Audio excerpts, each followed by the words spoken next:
Yuzu calls him, and he blushes as he replies yes. Yuzu shyly asks how long they're going to stay like that.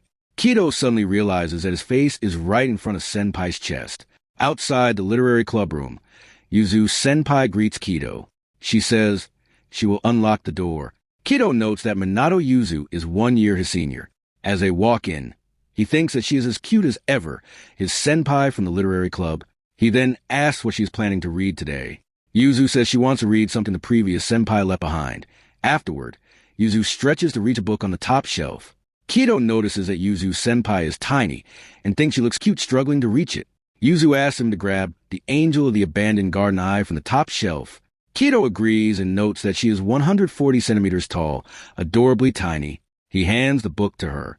Afterward, he asks about the book she bought yesterday. Yuzu smiles and says she already finished the book. Kido notes that she is a top student in her year and very smart. She thanks him, and he thinks she is adorably tiny and smart, and he is in love with her.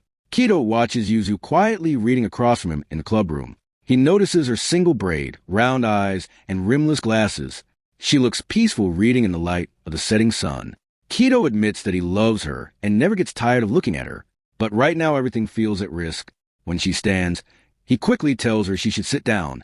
Thinking he cannot let his senpai stand, there is only one chair left in the club room. Kido and Yuzu both stand beside it. Yuzu Minato, second year, 140 centimeters tall, likes romance and sci-fi. Kido Kakeru, first year, 173 centimeters tall, likes sports manga. His crush is Yuzu. Kido explains that the school's baseball team borrowed the club chairs. Because of that, only one chair remains. He tells Yuzu that the chair should be hers. Yuzu refuses and tells him to sit instead. Yuzu insists that Kido should sit because his leg is injured. Kido admits that she is right and accepts her kindness, sitting down so he does not make light of it, but after sitting down, he tells her he has an idea. Kido explains that he wants to see Yuzu sitting quietly and reading again like she always does, so he tells her to sit on his lap, saying he will act as her chair. Yuzu completely short-circuits. Trying to process what he just said, Yuzu panics and shouts. Seeing her reaction, he thinks to himself that she looks cute when she turns bright red, but he keeps pushing the idea. He insists that a kohai cannot let their senpai stand, even if she objects. Yuzu turns bright red and nervously protests, asking if she really has to sit there, but he reminds her that she said she would hear his idea out. Kido pats his lap and tells Yuzu to come over, though she is flustered. She accepts because he insists. She carefully sits on him and nervously asks if she is too heavy. Meanwhile, Kido internally bursts with happiness at the moment. Kido can directly feel Yuzu sitting on him, and her fidgeting so close in front of him makes him panic inside. He tries to stay composed as her chair, wondering what to even do with his hands, while noticing how soft, warm, and sweet she feels. Yuzu notices his injury again and asks if his leg hurts. Kido quickly says he is fine, but inside he is overwhelmed, realizing how kind she is for worrying about him.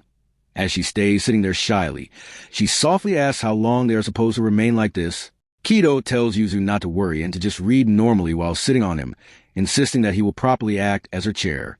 Embarrassed but unable to refuse his persistence, Yuzu agrees and starts reading. Meanwhile, Kido quietly admires her face as she becomes absorbed in the book. Kido suddenly realizes a problem. If he is her chair, he cannot actually see her face while she reads. Meanwhile, Yuzu keeps trembling from embarrassment while sitting on his lap. She shyly asks if he is embarrassed too. Kido, completely red, admits that he is extremely embarrassed and says they should stop.